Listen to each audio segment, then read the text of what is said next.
Bem, boa tarde a todos. Bom, continuando aqui a sequência da apresentação, né? Ainda na etapa de análise que a gente fez no âmbito da CEPAMP, foi identificado que com a retirada da CAR havia esse efeito colateral, né, vamos chamar assim, de um esvaziamento do subsistema Nordeste. Então ficou uma incumbência para esse grupo de estudar alguma solução que atenuasse esse efeito colateral, né?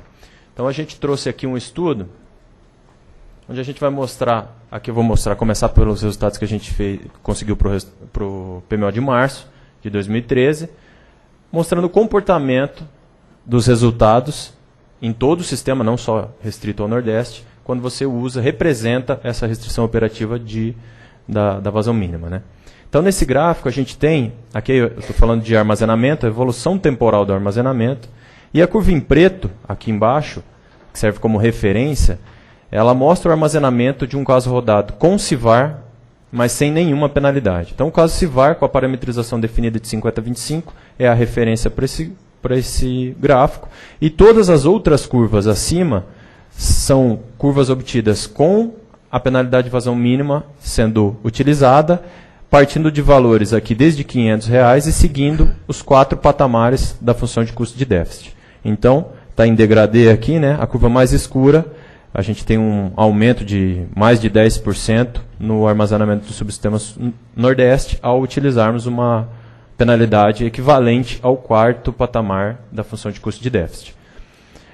A contrapartida dessa elevação do armazenamento do subsistema Nordeste, como o Alberto comentou e eu vou mostrar mais adiante, o modelo ele tende a não alterar a geração térmica. Ele se resolve, ele se encontra uma nova solução equivalente do ponto de vista de geração térmica, mas com um novo arranjo de intercâmbios. E a contrapartida está apresentada nesse gráfico.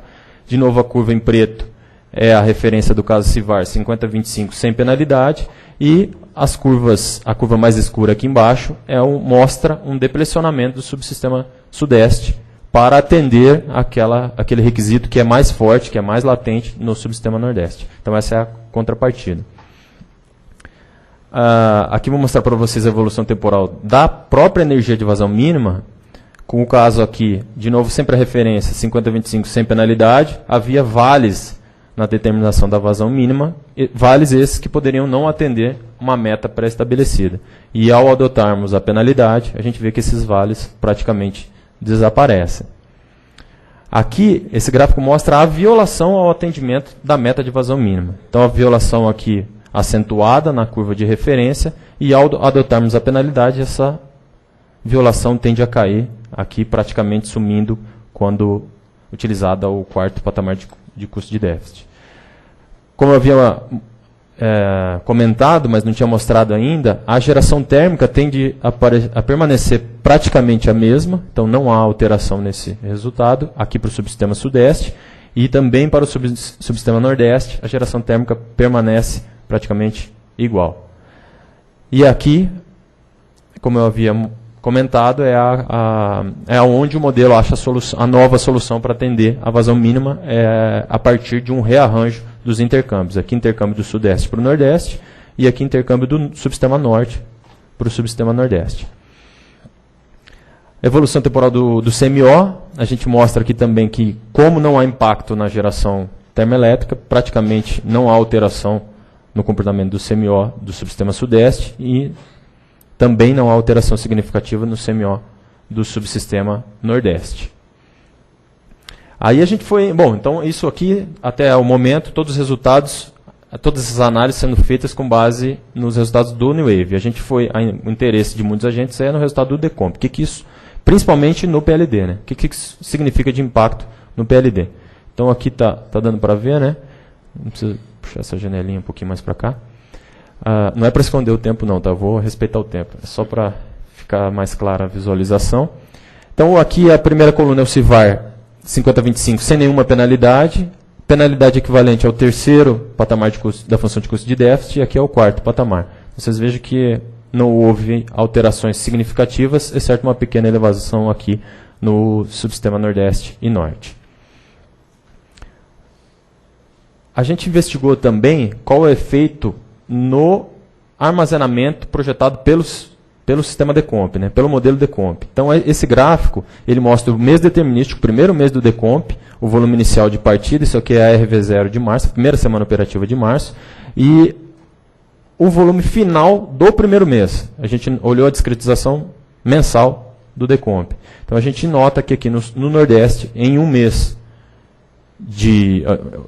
avaliando o primeiro mês do Decomp, a gente teve um ganho de aproximadamente 1% aqui no subsistema Nordeste. Percentualmente, essa variação é maior por conta do tamanho aqui do subsistema Nordeste, que tem um decréscimo de aproximadamente 0,8% do seu armazenamento.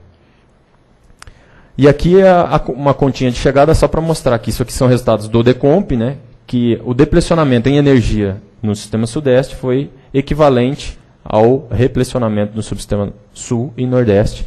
Como eu havia dito, o modelo achou uma nova solução sem alterar a geração térmica, somente alterando os intercâmbios.